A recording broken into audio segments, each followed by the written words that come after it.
So peers are actually a pretty good sounding board, if you will, to your behavior. Yeah, you may be the CEO of whatever company you want to be CEO of, but you have competitors. Guess what? Those guys all know each other. Right. I mean, guys or gals, they Yeah. probably all know each other. Yeah. And so sometimes you need to reach out to your peers and ask them, hey, I'm hearing these things about me. Mm-hmm. You know, what do you think? Well, your peers are going to be honest. You know what? We're hearing those things about you too, Burl. Yeah, we're hearing them too. So Yeah. you may want to pull back. You may want to slow down. You may want Right. to do this. You may want to do that. Oh, okay. If you're fortunate enough to have a mentor, your mentor will probably have heard those things as well. Hopefully they will bring those things to you. But however, if they're brought to you and you kind of like to stay in your job for a little bit longer, Right. maybe you go back to your mentor, hey, I'm being told I'm this way. Right. And have them work through it with you. Yeah, I've been seeing this, I've been seeing that. Maybe you do this, maybe you do that, la, la, la, la. So you have someone to work with you. If you have a coach, hopefully if you have a coach, they will tell you from the very beginning, hey, I'm seeing things in you that you're not long for the job you're in Right. if you keep acting that way. Yeah. And the beauty about being a coach is, it's not my job to make you happy. It's my job to make you better.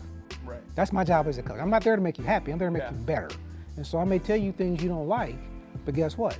That's what you're paying me for. Yeah. You're paying me to help you be the best person that you can be, to help refine your knowledge. And if that knowledge is your lack of insight into you and your lack of interpersonal skills, then that's what we're going to work on.